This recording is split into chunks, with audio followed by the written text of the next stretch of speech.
Hello everyone, this is Serious Trivia. Welcome back to another episode of our legendary Liu Yan campaign. We pick things up for episode 7 from turn 42 in the autumn season of 198.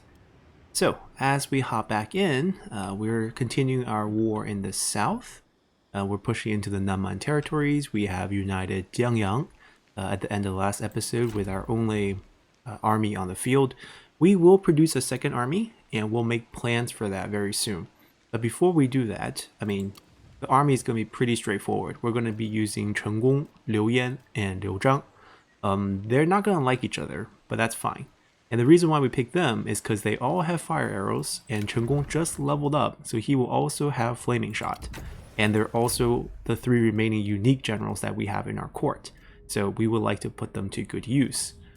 Chen Gong also has a gold sword, so that's also really cool if we can get to see him in combat. He has that passive that reduces enemy armor and melee evasion from his analyze weakness skill, so we can combo that for him. And Liu Yan has fire arrows as well as flaming shot, but we might just give him archers, and Liu Zhang has these as well. And speaking of archers, we need a school building, so we're most likely going to rush this next turn for about 2k.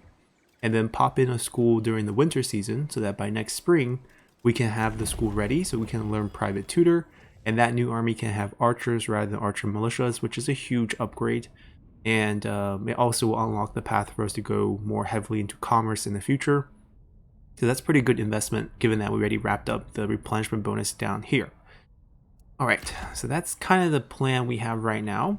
Our first army in the meantime will continue to push south. I think we're going to target Meng since it looks like he's super weak, level 0 land, deserted, that's his capital. He probably got beaten up by Mulu, which is surprising, but Mulu is like right on his borders in Jianing. I really want to capture all of Jianing and make it one of our big income producers. So the idea will be for us to crush him, and then we'll crush the Zhangke tribes to pick up most of Zhangke as well. We'll have a minor tribe in Dongtuna, and there's also Duosi slightly down south here, so we'll take care of those as well.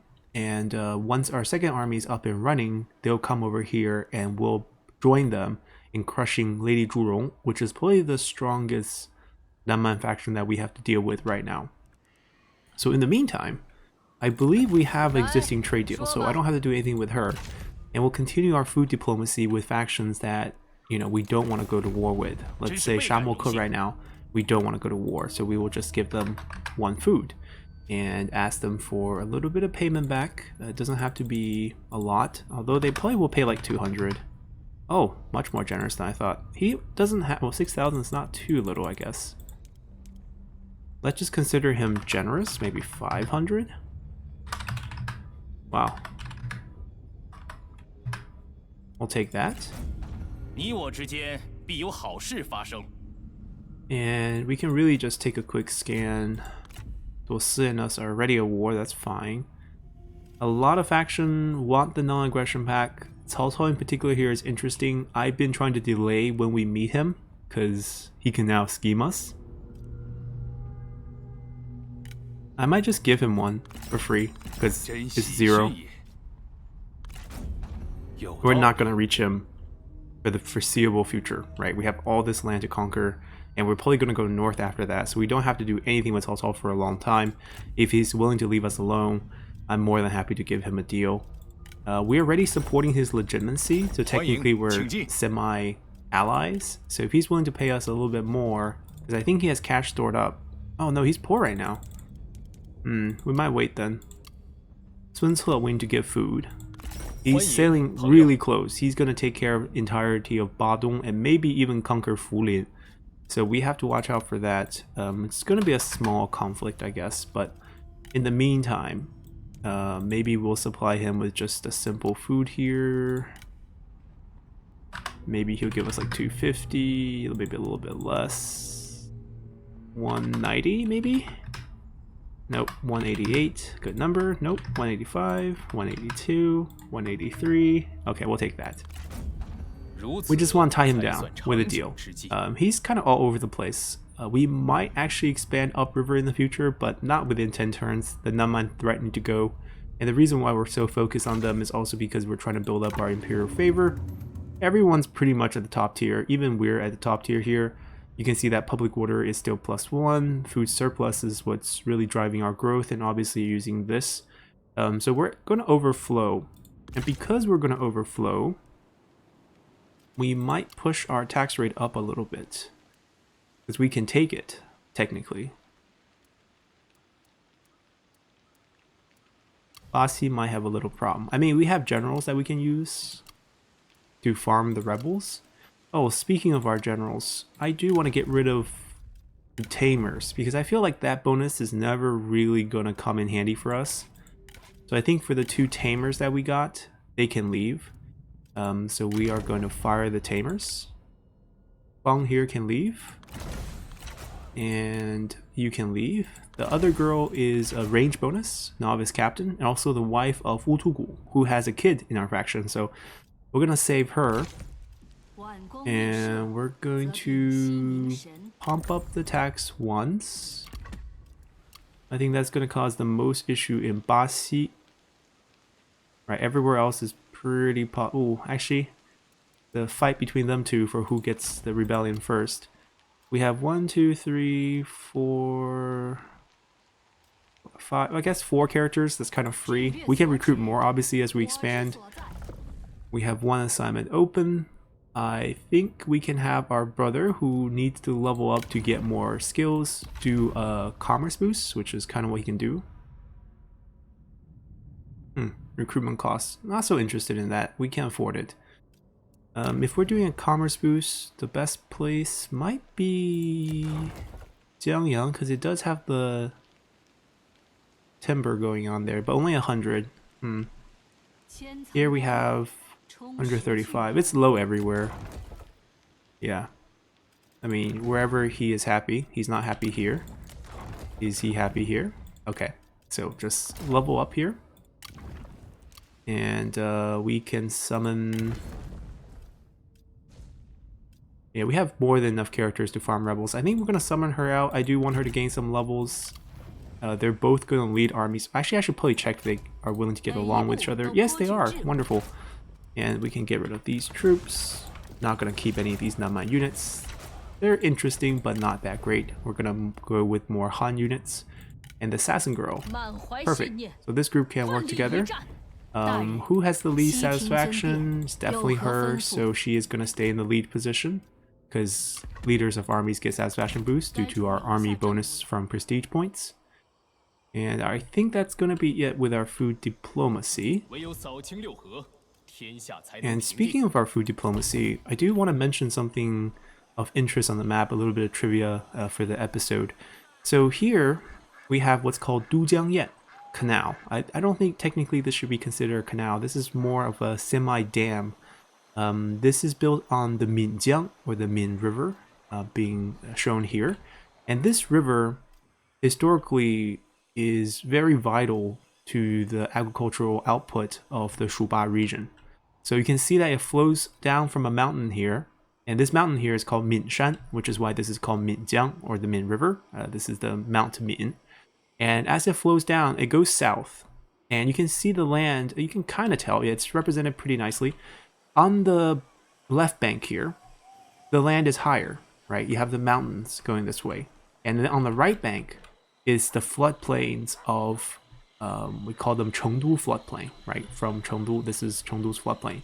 And this was a huge breadbasket in the early days of both the Shu Kingdom, beyond, spring, autumn, all the way into Qin. So the Qin dynasty, before it was a dynasty, was the Qin Kingdom during the warring state period, had a general strategy. Qin was from over here. They had a general strategy where they will conquer the Shu land first, and once they conquer the Shu land, they can have a food base and also land that borders Chu, which was a huge kingdom in the south. And their strategy was they get Shu first, and they use the wealth from the land as well as the geographic location of the land to eventually take down Chu. And that eventually worked out for them many, many years later. But after they first conquered the Shu kingdoms, they had an issue dealing with this river. So although it is vital to the agricultural output of this entire region here, it's very prone to flooding because of the way the land is shaped, right? You have this mountain here to the left bank, So whenever the river overflows, it never floods out this way. It always seeps into this floodplain to the right. And when it floods down there, it ruins farmlands. It causes death. It causes, bad harvests. It leaves a lot of sediment in the area. So when Qin conquered it, they sent down a general named Li Bing, who was tasked with fixing the river, 治水, to fix the waterways. It's a very common task for a lot of Chinese figures in the past. Da Yu, very, very famous Chinese, I guess you could call him an emperor. This is before the dynasties, who was well known for taking care of the waters of the Yellow River. Yellow River was also very prone to flooding, and he took a very kind of irrigation technique where he widened a lot of the riverways that ran into the Yellow River so that when you have a flood, it would seep out and it would actually help agricultural development along the way instead of causing massive floods around the banks. And that became a pretty popular technique. So when Li Bing was here to take care of the Minjiang over here, his first strategy was, let's extend the mouth of the river into the mountains, because that's going to help ease some of the water buildup at the tip. So they took a massive, human effort. This is probably 300 BCE area time period. I think it's like more than 2,300 years from today. And what they did was they spent multiple years carving this path extending the river into the mountains, and it worked, but there was a problem. Even though they were able to lessen some of the water load from the top, once they got to the bend here, there was still the issue where the mountain's higher on this side, the water always seeps out to the right, and they couldn't really control that during heavy flooding years. I don't like how they represented it here on the map. It feels like they just reinforced the river. That's not the idea. This picture here is actually the idea. So that natural little slit of land you see there is what's called Dujiangyan. And that slit of land is man-made. What they did is they threw rocks into the middle of the river constantly until they formed this almost like a little island in the middle, and it's uniquely shaped like a fish's mouth. So it's called fish mouth. Dujiangyan is called Yuzui. It's that area there. And what it did was it split this river in two at this pass called Baoping, which is like a treasure bottle. You can think of it as like a bottleneck area where it bends. And what this did is it guided the river down two sides. And the side that's facing to the right is the narrow side that you see on the left there. And the wider side is called Waijiang. It's facing this way. And depending on the seasons, in the winter, you have less water coming from the source. The shape of the slope of the banks underneath would push about 60% of the waters to the area that needs the water for farming when you have low water, and 40% continues down. And during summer, when you have more melting of the snow caps and you have heavier flows, the shape of the curve on the bottom of the bank reverses that ratio. So it kind of pushes more of the water going south and then less of the water flooding into the floodplains. And this construction basically cemented the position of the Shuba region as the breadbasket of the western region of China for the past 2,300 years. That structure is still working today. Obviously, it's been maintained and changed, but the idea of using that island, you can still visit Dujiangyan when you go to Chengdu today. It's still there, and it looks more modern now with some more modern structure. But the principle behind it, it's been working for the last 2,300 years, and it's kind of ensure that you don't have massive floods in the Chengdu floodplain. And that's why by the Tang Dynasty, Chengdu was called Tianfu Zhiguo, or basically heaven on earth, because it has such abundance resource, abundance food, and you have no major disasters. I mean, you still had the chance of earthquakes. You have near a fault, but this structure survived the past 2,300 years with all the earthquake and everything, obviously being carefully maintained. But a very nice little point here. The game does a pretty good job of putting interesting points like this. Like here we have Qingchengshan right behind. So Qingchengshan is not mythical, it's a real mountain, right? But it has some mythical stories attached to it. Supposedly there is a ghost city on there. If you're into martial art novels, Qingchengshan is often portrayed in a lot of martial art novels. Supposedly this is where Taoists, they form this like ghost city on top where spirits go, and also why Liu Yan himself listened to Zhang Lu's mother, because he was highly superstitious, and why he even came into the Shu region in the first place, because you had a bunch of mountains like this. This is Meishan. You can see one of 4 sacred mountains, another very sacred Taoist mountain. And if you read any of Jin Yun's martial novel, this is where those nuns live. Yi Tianjian from, I don't know how to translate the novel, but basically Yi Tianjian, Meishan, it's right here in Sichuan. Anyways, back to our army comp. We fired some people, we recruited some people, our army's resting over here, we put in some buildings, we said we were going to rush stuff later. We have a lot of money saved up, so that will help. I'm pretty safe upgrading to T. Right now it's depending on a trade with Sun Ce, but we will be securing our own T very soon in Zhangke, so I feel pretty good keeping this at the T stage going forward in the campaign, and doing the same thing here with the conversion. That's going to cost us a little bit of money. Our court is fine. Our income is looking good. I don't know if I want to strengthen this army with a couple more cavalry, but I think that will only slow us down with the replenishment right now. I think we'll pass 2, 3. 3 is good enough, I think. This is still like kind of a budget army. We're not going full build yet because we don't have good units, so we're going to pass on that. And I think that's it. We don't have any spies. We decided to not get them.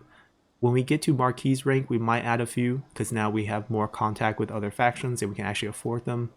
The only thing we might want to do, we might want to spend some points to decrease others' favor. But this is a big issue right now, because there's not good targets.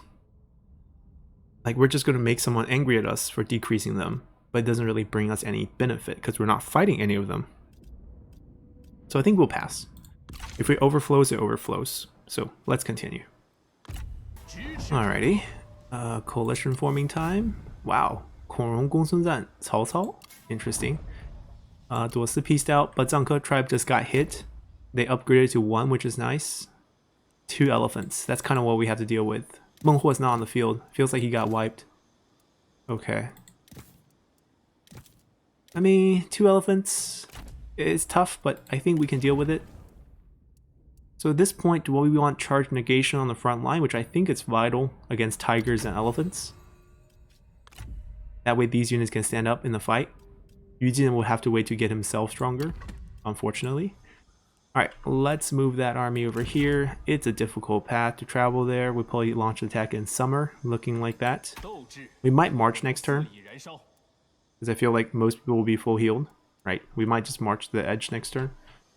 Alright, we're planning to rush the building over... Oh, actually we have an empty slot here, because this just got upgraded, so maybe we don't even need to rush. We just need to school for next turn. That's perfect. Save some money here. Let's see, what else do we want to do? I'm not going tall yet, just because we don't have the reform for things. This is still fine, because of the people standing here. What about here? See, they're not fine. But if I move these, we get loss of 5 points. Is it because someone's wise? No, no one's wise. Oh no, she's gracious. That's the same thing. So just the fact that she's standing there is pretty much 1 taxation point. I know I have someone who's wise, I'm sure of that. Oh, she's also gracious. She should also come out instead of, I mean, plus 10 points. Do we need that? Kind of need that. Oh, but he's trying to be an administrator, that's why we give him that.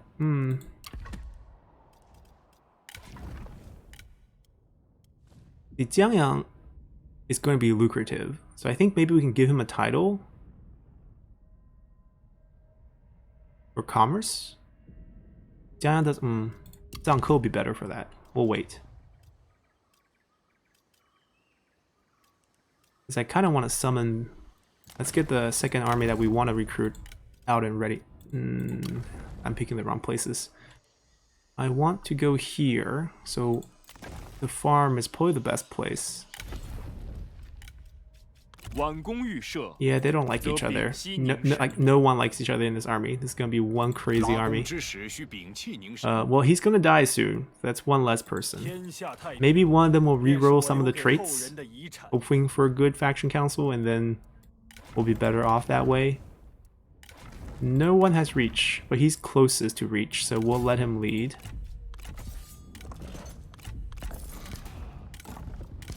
Ooh, right, we have the foreman. That's what you need to equip yourself with. Extra income for us. Food production, not so keen on that. Population growth is better. Yeah, this is gonna be one weird army. Some more authority. We are gonna have melee cav, so might as well put that on.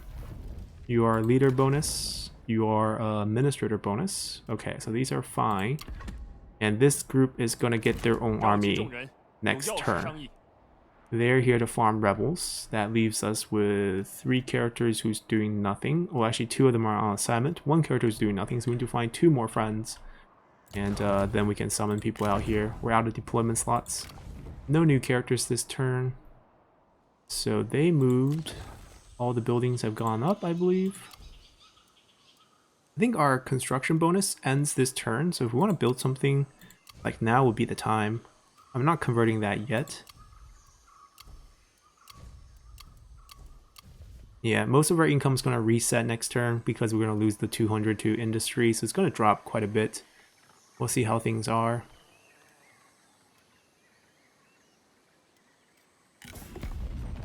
Yeah, we're using everything. Wait, Sun Ce wants non-aggression? Might as well, because we have a trade with them.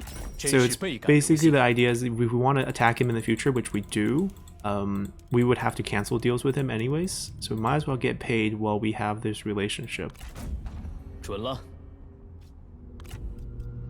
Same logic here. He is not very rich. You're not doing bad. I don't know why he doesn't have any money. Oh, that worked out. Liu Chong's faction. We should probably sign with the vassals in case they persuade their leader to go to war with us. That's always not fun. Probably cash. He's probably hoarding a bunch because he doesn't have anywhere to spend them. But he's not willing to give us that money. Maybe a couple hundred. Ah, 600. That's not bad.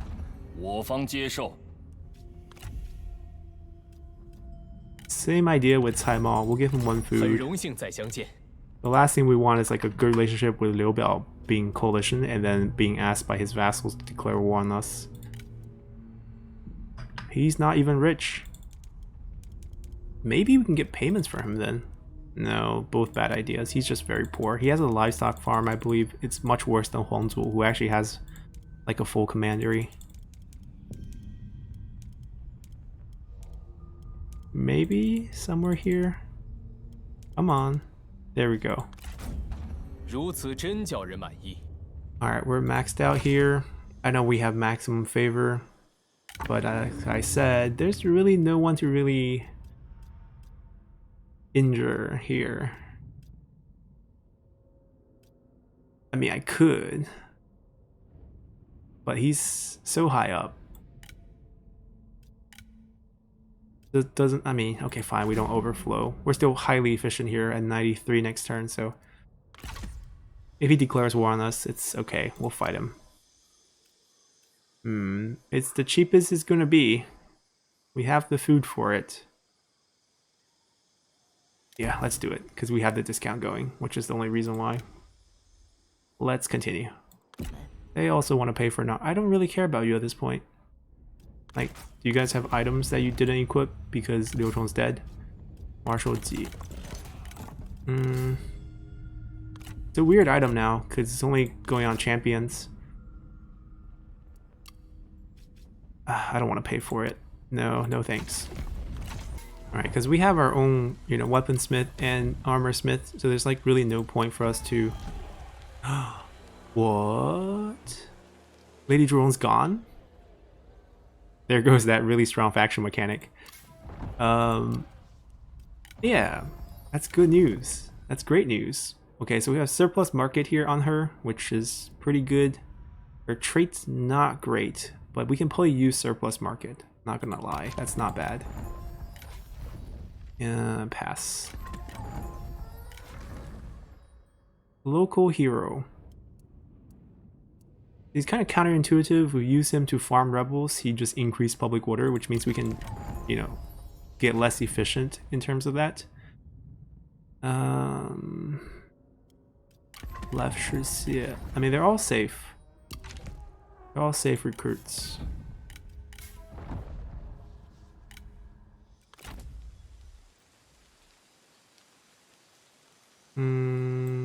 We'll stand there and recruit.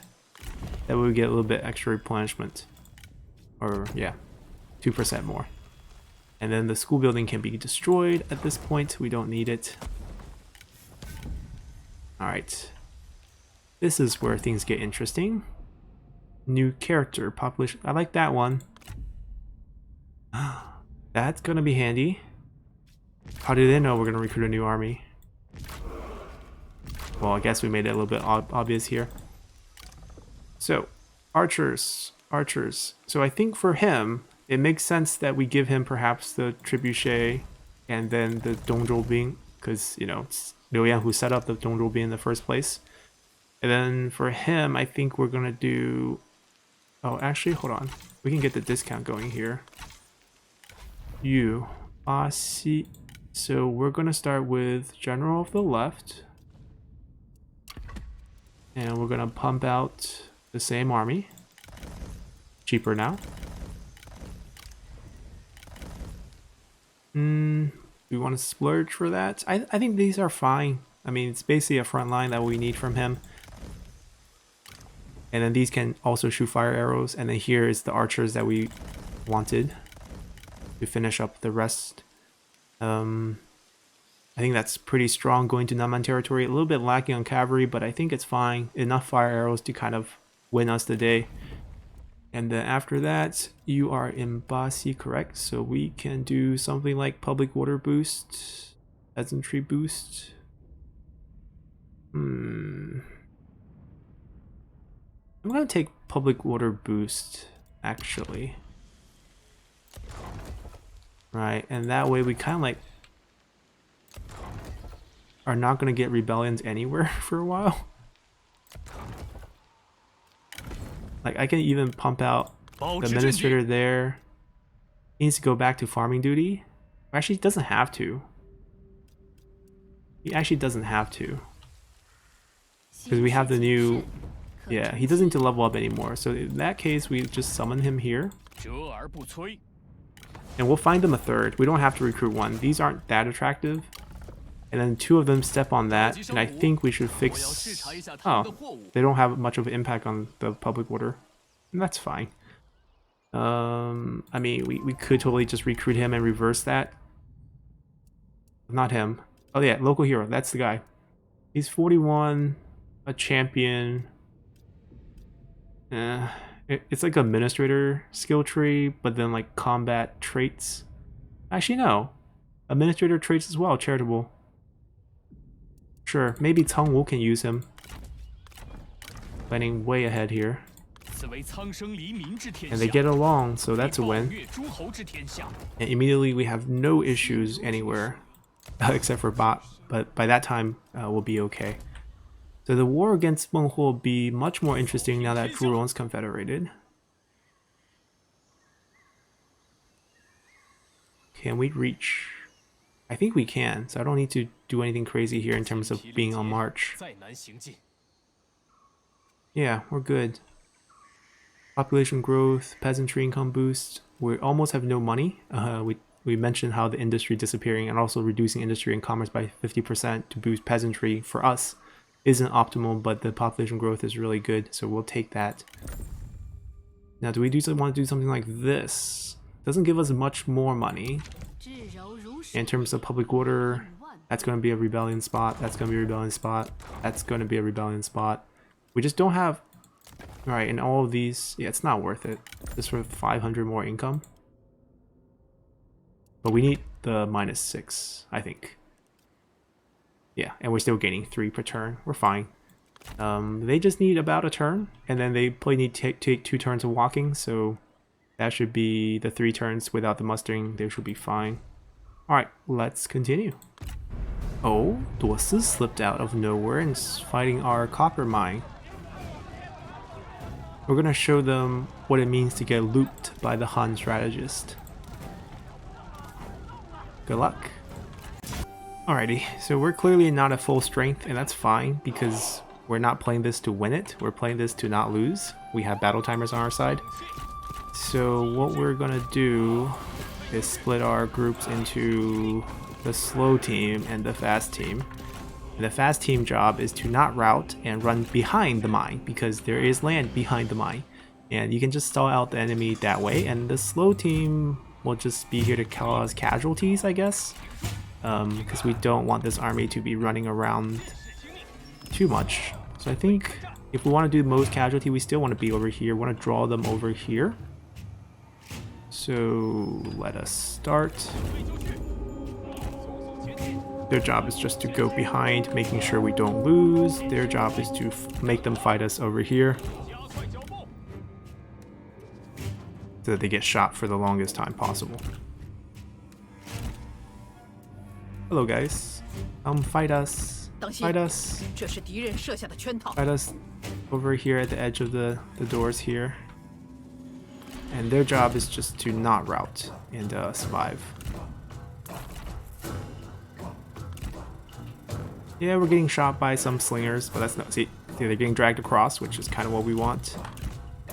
Now, alternatively, if we are risking, we can send them to the back and then send them to loop because they're faster. We can probably loop them in the front and actually kill them. But that is a risky proposition. Let's see if we can do that, actually. Let's take a challenge.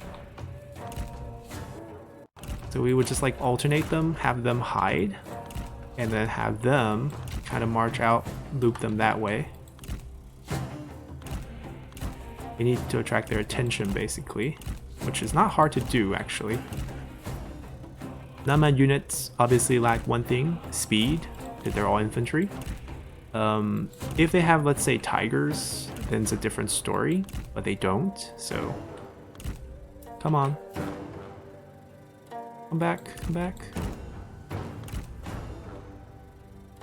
They're too absorbed in chasing them. But once they go into the forest, yeah, they lose vision of them, but they will come back, and they'll gain vision of them. And, you know, you're never going to take our copper mine.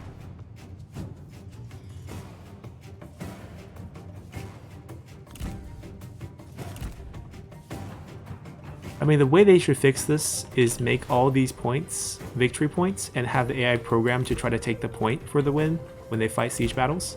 Because right now it's just a capture point. So if they take this, we lose like 10 morale, which doesn't win them the game. So there's no motivation for the AI to even go inside if they see units to fight outside.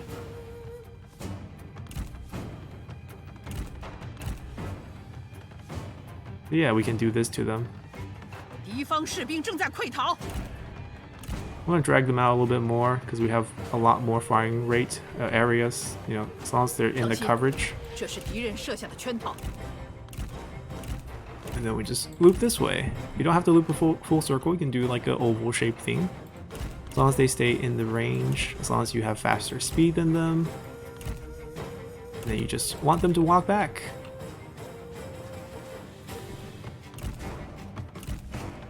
And look at all those bodies on the ground. Trail of Tears, Trail of Tears. And here they come. They're gonna line up pretty first before they move in, and at the same time get shot while they sit there for the rest of the units to line up.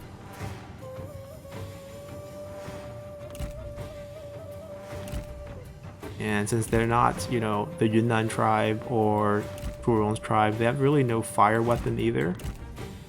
So they can't even burn any of our towers down. Another guy died. Drag them over here. That's probably the edge of the range. And then we start looping this way when we get a chance. We don't want to walk through the forest because it does slow us down. You can take a little wider route just in case someone's sneaking there and just come out like that. That's fine. We have 50% missile resistance, so those little rocks not gonna hurt us. Moving right back. We want to drag them closer to the wall, because or else the tree's gonna block a lot of the fire. A lot of the arrows not gonna shoot through trees. Come on.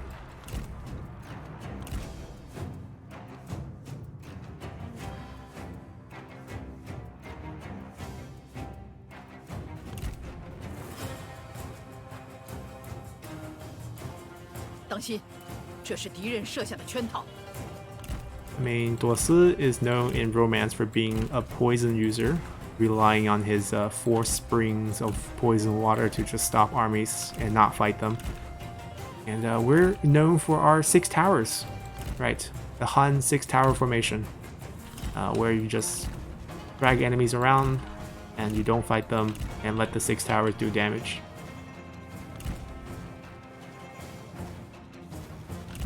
And right now I think we have a nice opening to just circle here. That way we get these towers to just constantly shoot them in this open area, which is probably best.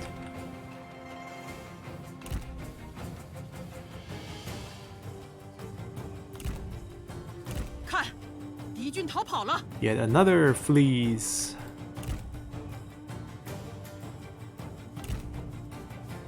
We want to drag them out a little bit. Oh, they're chasing. They're chasing.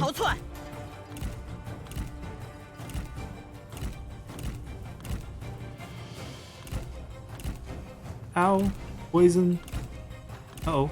Here comes the generals. So this becomes a little bit rough, but since we are cavalry, we're actually pretty strong against generals.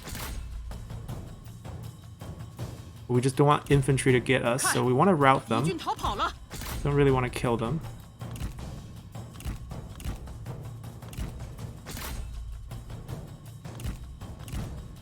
In case someone rages at us. Alright, we're losing some morale and some of the units taking damage, taking missile fire as well. Oh, he got killed. Oops. Towers. Can't control them.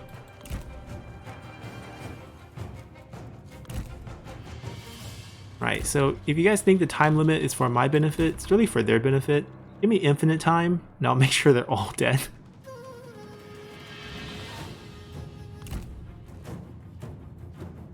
Those stock units, obviously much more tricky to deal with because towers can't see them until they're firing at you, so we can just offer to get fired at if we want. Right, that way they are shown. Just make sure we're facing them so that when they're shooting at us, it doesn't hurt as much. And then we just pull back.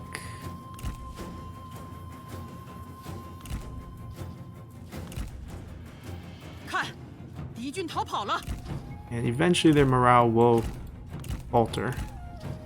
Ow, ow, ow. Use them as a charge. Really?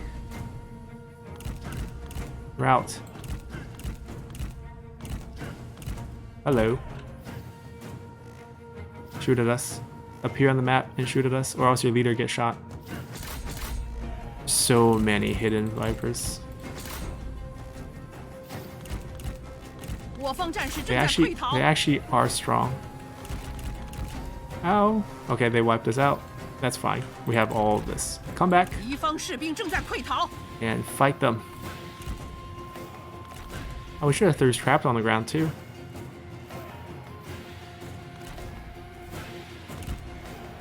Now the problem is we might not get back in time.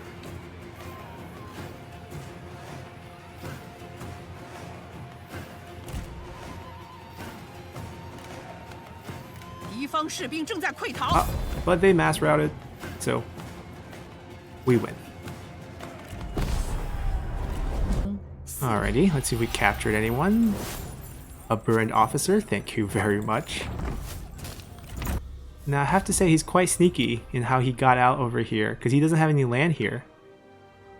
Do you want peace now? Oh, come on. Fight us again. Feel free. Try it again. What do we want here? We want private workshop. Now this war is going to get tricky here too, They have Dai Lai, who, you know, they just absorbed from Zhu Rong's force. But it's a good chance to wipe him out early, because he's just extremely annoying. Alright, keep moving up over there. Declare war. He has pretty much all of this, I think. Alright, well, they're on march, so they lose damage for being tired. They lose morale for being tired, and they're stuck in a town, so they won't come out. So we just firebomb the whole town, and we wipe out Dai Lai once for all. Oh, I should have swapped. I should have swapped for capture chance, because I do want him. Oh well, it's okay. Level 4, level 5, that's not a big difference. He's level 6. Wait, who has patience? I'm actually not sure if any of them have patience. I think Liu Yan has patience. Yeah, so I guess it's not going to make a big difference. So let's just fight. Alrighty, so much for our fire plan. It's pouring rain, but they still won't come out, which is wonderful. All these towns are always built on these high grounds, so it makes shooting at them pretty difficult, actually. We can do something like this. I'm still going to go with the flammable rounds, because you still get the huge morale penalty for fire being around you. And since we are doing night battle, we're probably just going to hit their morale hard. Also with this, so like 18 points here, 10 points from fire, 15 points from night battle. They're tired, fatigued, so they can lose up to, you know, 12 points of morale there. So I think we just bring them down, just using that combination right there. I don't think they have any tigers. I could be wrong.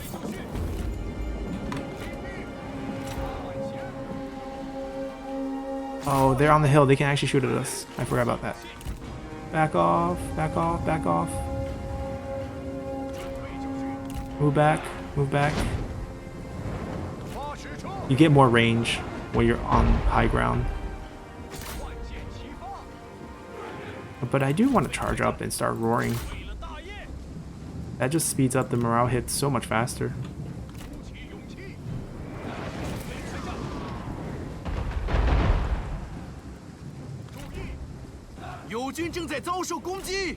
Zigzag a little.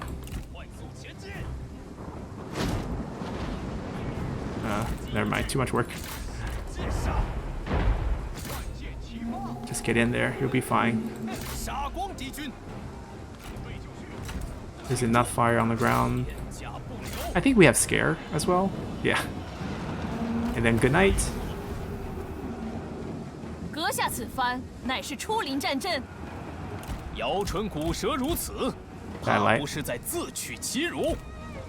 His mace got nerfed, so it's not as strong as before, but it's definitely strong.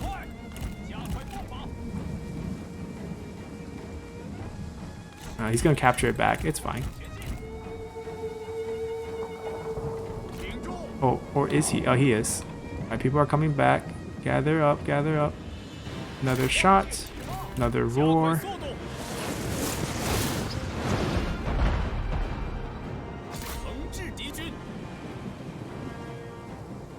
Are we tired too? How are we fatigued from climbing this hill? I guess so.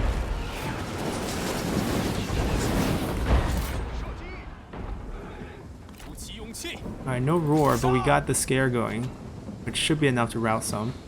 There we go, that got shattered.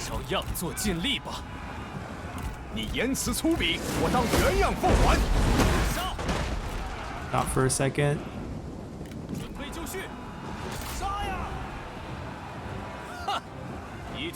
Wait, are they charging me? No. Fire arrows active. Fire arrows active. Fire well, fire well. Fire well. Ma Chao will take care of everyone inside.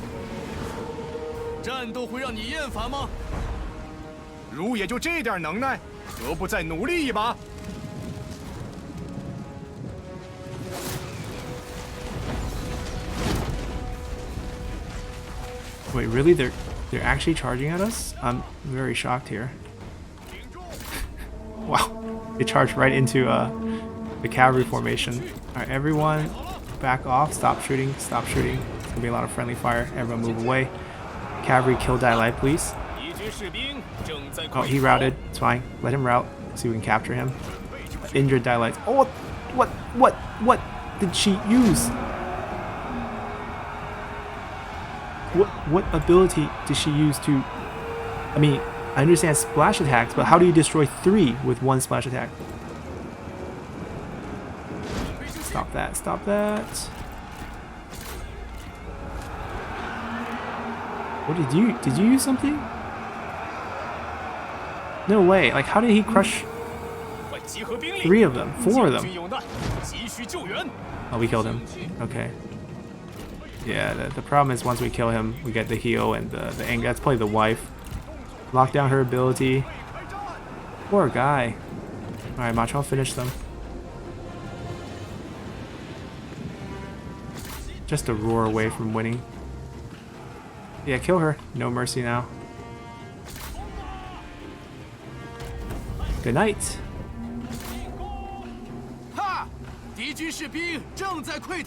We should have the mass route here. Think about your children. Oh, she has resiliency, so I guess they won't be without a mom. Or is she not dying? Oh, there we go. Alright, a win. Alrighty. We got the lady, but I don't know if we were keeping her. Resourceful leader, food production if in the court, agriculture development for assignment. So the assignment's fine, she can be a farmer replacement basically, but not that interested. We'll release her. Alright, Jianying is ours. We're gonna get... I think we're just gonna go on top here. I don't really care for the extra damage with his cavalry.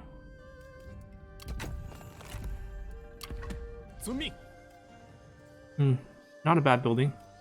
Definitely upgrade it. Never gonna be a wall, but something. We have to wipe out this force here before we can keep going down. So we're gonna have to clean this up first. They have to keep going. They will defend by themselves. We shouldn't see any rebellions. Yeah, not anytime soon at least.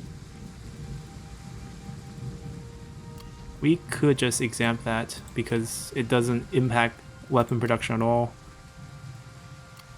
I would like administrator here in Jianying as we build up though. So let's say we finish building up here in Shu mostly. I mean, we should keep going taller since we're already there. What about Jiangyang? Jiangyang's making us a lot of money, I bet. Ah, we're forgetting this. Oh no. Cooldowns came back. Hopefully we didn't waste too many turns. Definitely want an item right away. Instant level up. Who needs that one the most? Technically, our brother will bring the most faction-wide benefit, like we get an extra assignment. Not that we have a character to do that right now.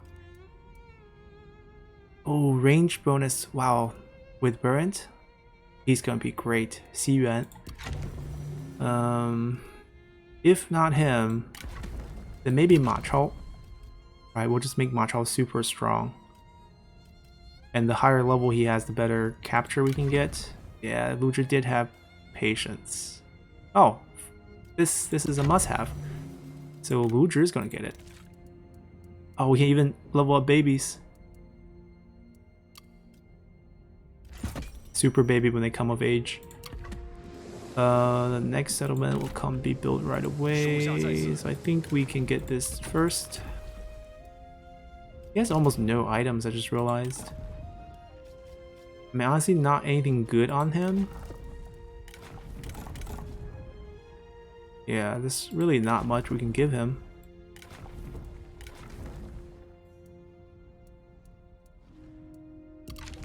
Alright, that's fine. We can cancel this one. I can make this instant. It saves us a few turns. Not a big deal. But like, there's not anything else that I want to build either.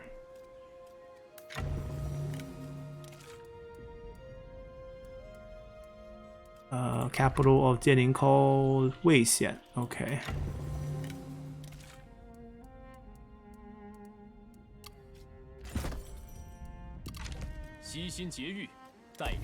There we go. Save 2 turns. Big whoop. What about, oh, everything will be. Oh, so if we rush. Super worth. Small city? Yeah, that's what we want. State workshop. Boom. Private workshop. We're gonna run out of cash, aren't we? That's fine. That's a pretty quick build up using that. So basically everything we build on this turn will be quick. Not bad. Alright, so that can still defend itself. We got the Burn Officer, which we'll probably end up making an army with the other Naman General here. Both of them will give, you know, 15% range damage, stackable to their own army, and burn buff. And then we'll give them like a strategist for Night Battle. Maybe not her, but like someone. And then like we can have a 3rd army in the future as well, once our economy bounce back, of course. So let's continue. Alrighty.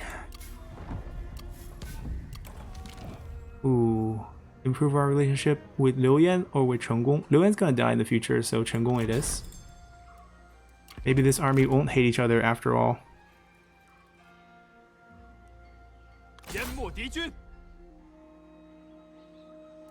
Yeah, the healing worked out perfectly. We have a level up here on the Administrator. We're gonna get Night Battle, I guess? I mean, doesn't really help. But fine, we'll take it. Ooh, so many characters. Pass. Pass.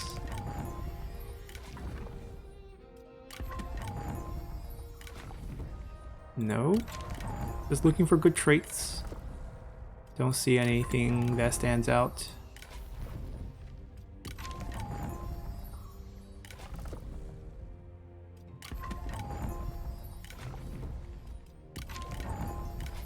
Nope. All garbage. Unless they have items, which I kind of doubt. Yeah. So that's a negative there. Let's see. These are fine. Just we don't have enough money to build. We need to, well, level him up. New assignment available. But we only have a Naman general on the court, which means we should probably replace one of the generals we have out here.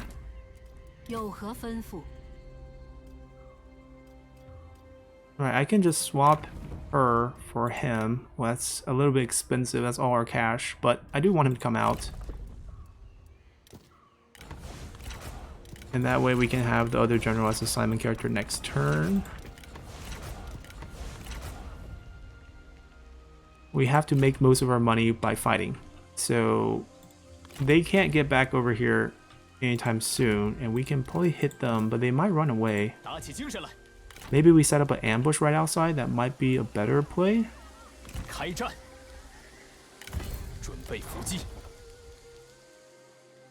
Yeah, I think we do that. Yeah, we want nobody here. We have no cash left, and also really no rebellion anytime soon. Our public order bonus is gone, but we're overflowing anyway, so that's fine. And I think we're good. I think we're good. We're just gonna watch, see how they move.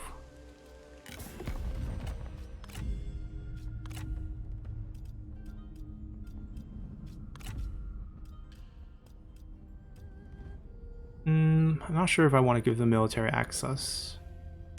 Han Empire, though, might help us down the road. Although eventually we might go to war with them. That's fine. We're good for now. Let's just continue. Alright. Wow, that's an interesting coalition, but we have an interesting development over here as well. Hopefully gold item. Nope. Heavenly Sword, still great.